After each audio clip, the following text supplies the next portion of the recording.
How's it going, YouTube? I am AV Obsessed, and if you're watching this video on my channel, that means that you probably are too. And today I'm going to be reviewing the KEF Q Concerto Meta speakers. But before we get to that, today's sponsor is Raid Shadow Legends. I'm just kidding. I don't have any sponsors. I have a YouTube channel with 500 subscribers, so not there yet. But if you guys like and subscribe, we can get there. Maybe I won't take a Raid Shadow Legends because I know everybody hates those guys as sponsors. But getting to the point, the KEF Q Concerto Meta speakers. I guess let's just go over the build first. With the white speakers, it's kind of nice that they actually give you color matched grills. So you get this kind of like grayish, silvery-ish material for the speaker grill with a white plastic KEF logo on the top that wraps around the top corner, which matches the white plastic logo on the top that goes around the corner of on the actual speaker. So like, that's surprisingly not bad. I mean, I guess one little minor complaint I should say, when I first pulled these out, it wasn't in my unboxing video because I only pulled out one grill, but when I pulled out the second grill, one of the little rubber things that goes over the magnet to keep the magnet from rubbing on the actual finish of the speaker just popped right off because it was like pretty cheaply glued on. Not a hard fix, obviously, just a little bit of glue and it's good to go again. But one extremely minor complaint there. And actually, you know, that kind of like leads me into what I'm just going to say a lot overall about these speakers. Most of my complaints are going to be about kind of superficial stuff with these, like build related things, and not the sound, because the sound is phenomenal. Let's get the other grill popped off here so that you can see both speakers in their unique glory. So up front, obviously, we've got 6.5-inch woofer with the black rubber surround.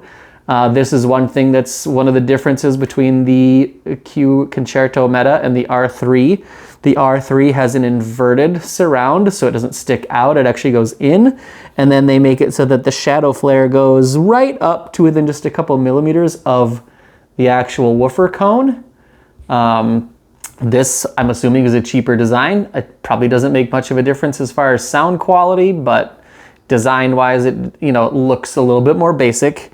And then we've got a 4-inch mid-range driver with a very smooth transition into their shadow flare here.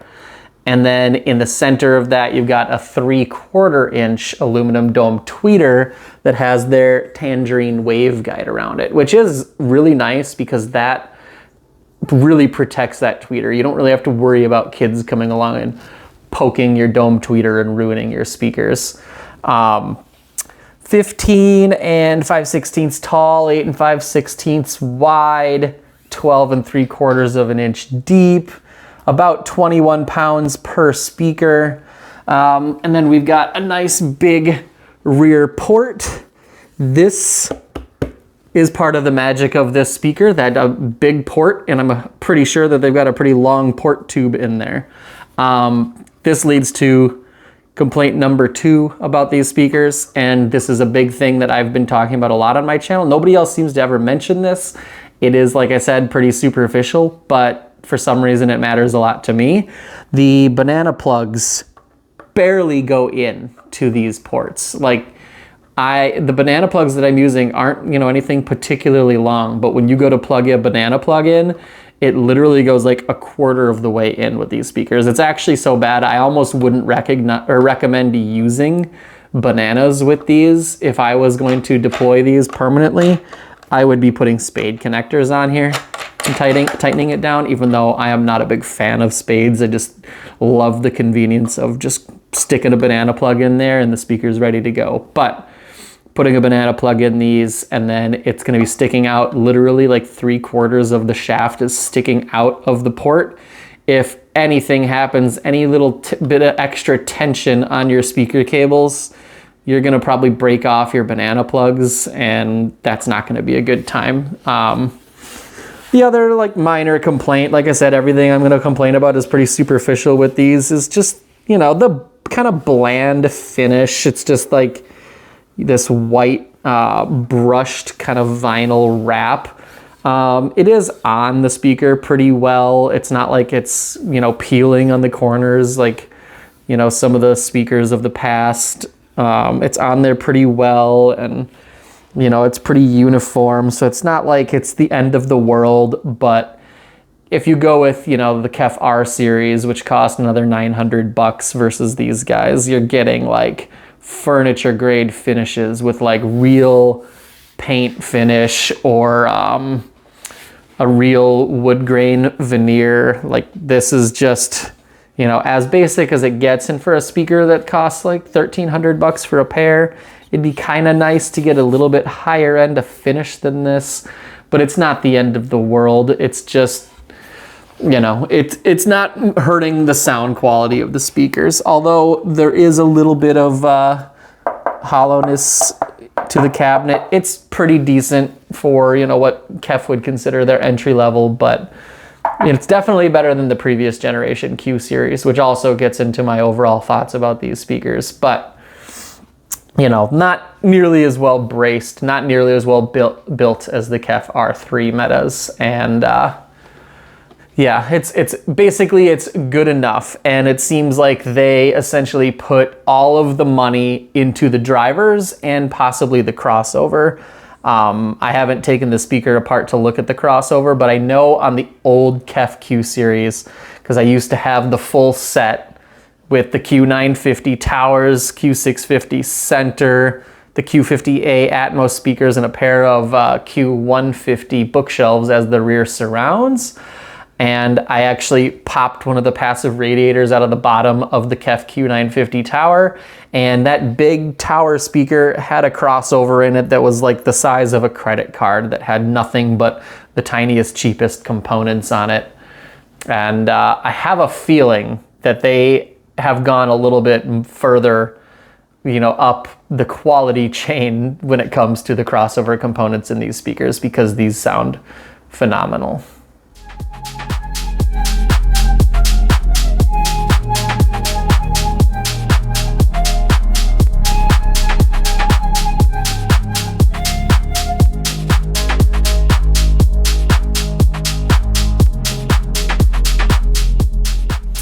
And so that gets me into the most important part of a speaker review, is just the overall actual sound quality. And like I said in the first part of the video, it's phenomenal. Like, these speakers shocked me, because like I mentioned earlier, I used to have a full set of the KEF Q series speakers, like the biggest towers and center channel and the Atmos speakers and the smallest bookshelves for the surrounds. And I had that system for probably about a year before I sold it off and bought my Canton speakers. And if the old Q series sounded like this Q series, I probably never would have purchased the Canton speakers. I probably would have had the KEF Q series for a lot longer of a time, because these things are just, they blew my mind for what a bookshelf speaker could do. But I mean, it kind of makes sense, because there aren't too many three-way bookshelf speakers on the market. I mean, the ones that do exist, like Wharfedale Linton and stuff like that, or the another Wharfedale speaker, the Evo 4.2, like, they're much taller, much larger bookshelf speakers, to the point where like you'd barely consider them to be bookshelf speakers. These, because of the UniQ design, this woofer can be dedicated to just handling the bass. And then they've got the mid-range driver around the tweeter, just handles the mid-range, and then the tweeter only has to take over for those like extremely high frequencies that the mid-range can't produce. Like, having a three-way design is just like the best thing that you can do. Every time I've had a bookshelf speaker in that I've been testing and reviewing, I always feel like, you know, even with a speaker that sounds phenomenal for the budget, like the ELAC DB63s, those things sounded incredible, but as soon as I hook my towers back up, it's just like, oh yeah, this is what, you know, a full range, like three-way speaker sounds like. Like the ELAC sounds great for being like a regular sized two-way bookshelf speaker at a really low budget. But these things can dig so deep, and you'll see that in the measurements when I put those up in a little bit here. The response that I get in room from these speakers just blew me away. Like they're phenomenal. Like when I say that you don't need a subwoofer for these, particularly if you're mostly listening to music, or if you're in an apartment and you don't want your movies to be like bothering your neighbors, like, you know, obviously they don't reach subwoofer level, like, you know, 20 hertz and below. Obviously they don't do that. But for almost any genre of music, including like EDM or like R&B or whatever, like stuff that uses a lot of bass, you don't need a subwoofer with these speakers. You do need a decently powerful amplifier though. Like that is one, I don't know if I'd call it a real drawback, but I mean, it's kind of a drawback. They rate, like recommended amplifier power says between 10 and 180 watts. If you put a 10 watt amplifier on these things, you're not going to be able to get them very loud, and definitely not going to be able to reach their full potential, especially because they are rated at 4 ohm nominal impedance and only 85 dB sensitivity. So in my main living room here running the Marantz Cinema 30, they sounded fine. I feel like that's about, you know, as good of an amp as you can get in a receiver, in an AV receiver. But when I hooked them up in the bedroom, connected to the Denon AVR X3500H, now obviously it's a totally different room with different shape and different, you know, absorption characteristics, but it definitely didn't have quite as good of an output as it does connected to the living room system. So yeah, a decently powerful amplifier. Like you may want an outboard amplifier of some kind, even if you have like, you know, a mid-tier or lower receiver, which for, you know, a budget speaker is basically probably going to be the biggest downside to these. Now you still do get pretty phenomenal sound out of a mid-tier receiver like my AVR 3500H, but I can hear the difference right away when I connect it to the Cinema 30 in the living room.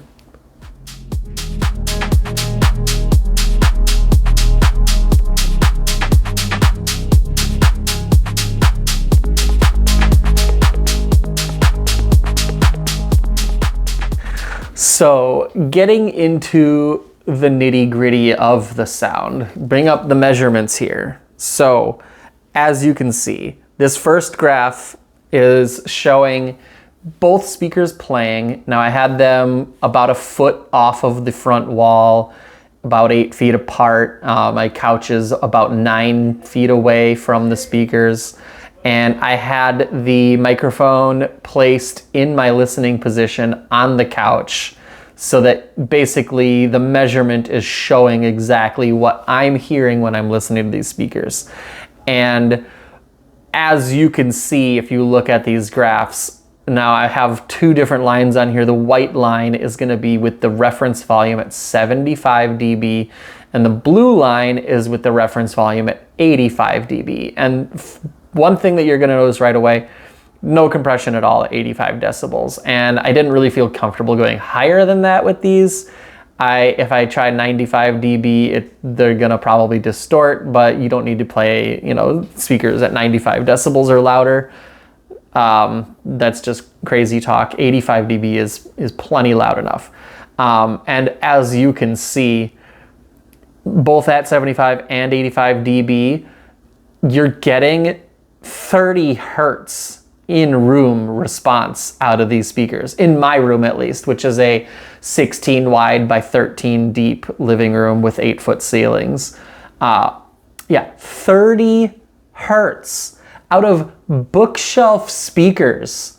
30 hertz in room is nuts. This is why I'm saying for music, you do not need a subwoofer with these. You put a pair of these speakers in a room with a good amp, like, you know, I bet a great little system would be this pair of speakers and a Marantz M1, and that's it. Like, you're done.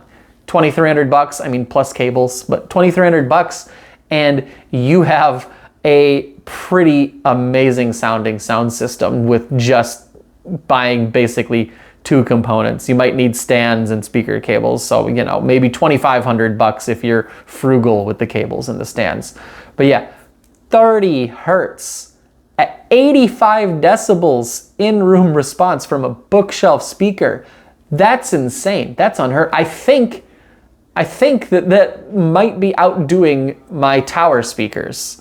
Like, that's absolutely incredible. And then you can see there's some room issues. You know, I have a big peak at 45 hertz, which is actually kind of weird because when I tested the JBL Stage 630s and the ELAC Debut 6.3s, I think that the peak was pretty much right at 40, but for some reason with these speakers, the peak was at 45 hertz. And then, you know, there's a dip at around like 80, and then there's another dip at like 180. But then once you get past, you know, the 300-ish hertz range, which is all gonna be, you know, very room dominated. Once you get past that, they're fairly flat from the 300 hertz up to like 19,000 hertz where they roll off. There's a couple like very minor dips and peaks in there after the 300 hertz range, but it's pretty neutral frequency response. And I have a feeling that the couple little peaks that there are probably related to the not incredibly well damped cabinet.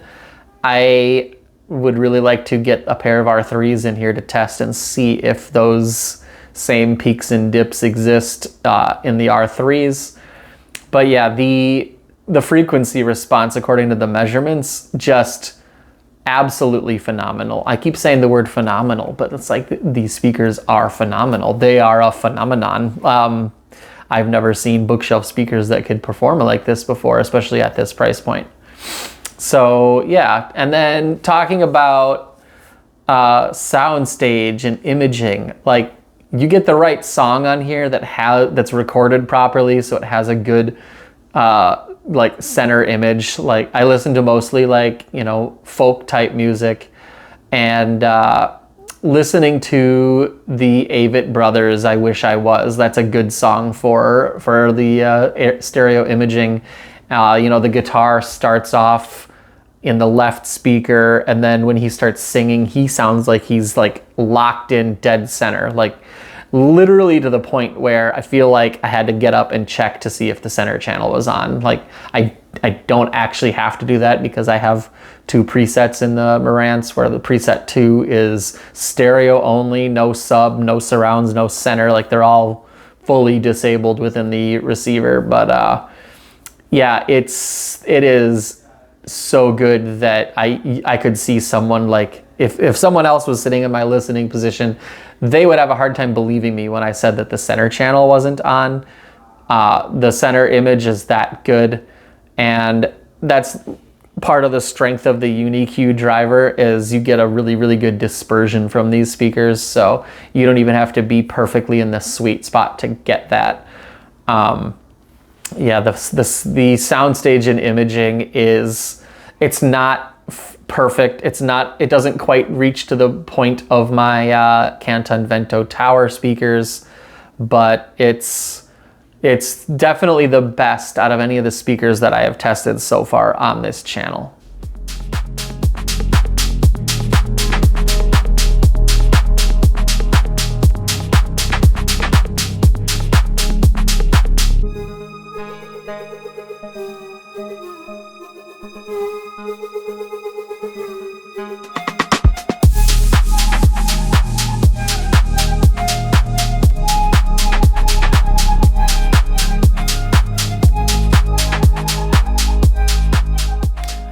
So overall, what do I think of these speakers? Well, if it isn't obvious at this point, I think they are an absolute knockout. Like, these are 100% a home run for KEF. So much so that I have a feeling that the sales on the R series will probably fall off a cliff now that these speakers have come out. Which gets me into a point I want to address a commenter that is very angry that KEF came out with such good speakers because he spent a lot of money on his R series Meta home theater system. I'm going to say the same thing that Andrew Robinson said. You don't need to feel bad that you spent extra money on the next level up 2 years ago. You have gotten 2 years, hopefully, of enjoyment out of those speakers, and I'm sure that they still sound better. And in fact, like, after seeing your comment, I was thinking about doing this anyways, but after seeing your comment, I have decided that the next video, well, maybe not the next video, but probably the one after that. The next video might be just for fun, even though it's a completely unfair comparison, comparing these to the ELAC DB63s and just being like, are these speakers 3 times better since they cost 3 times more? I mean, obviously that is completely nonsensical. You can't have something just be, yep, for sure this is 3 times better, but it's completely up to you and what you can afford. But if you spent all the extra money to buy the R series 2 years ago and got yourself a super nice high-end home theater system made up of all KEF R series Meta speakers, and now these came out, I can kind of understand why you're mad, but also you got to think you've been using those speakers for 2 years now, hopefully enjoying them, and they're definitely a more refined build than these, because these have basically just a cheap build. The vinyl wrap is cheap, the binding posts are cheap, the shadow flares here are plastic. Like, they're not bad. Like, it's a better plastic than my last speaker review, the Martin Logan Motion Foundation series, which if you haven't watched it, you should go back and watch that video because it didn't do nearly as well as the ELAC video. But yeah, it's a better plastic than that, at least. I don't think it's causing any issues with the sound. But the KEFs are, the R3s are definitely a much better build and a much nicer speaker to look at and live with every day. And as far as the sound goes, I haven't compared them directly yet, but I have heard the R3s, just not in my own house, and thought that those speakers sounded amazing as well. So I am going to, after I'm done with this video, I'm probably going to hop online and see if any of the Best Buys near me have an open box pair of R3 Metas that I can buy to do a direct comparison with these and then return them afterwards. But yeah, these speakers are phenomenal, as I've said multiple times. And you know, I had this thought when I was first checking these out and was so like impressed with the sound. I was thinking, you know, it'd be really cool if KEF offered an upgraded finishes version of these speakers. Like, if you could buy these speakers with a real like high gloss paint or a real wood veneer finish and pay an extra like $100 or something like that for that nicer finish, that would be super cool. But there's no way that they'll ever do that, because then no one would ever buy the R series. Like, I am pretty confident that like the R series might as well get discontinued if they did do that. But we'll see when I get the R series in here and do direct A/B comparing between these and those.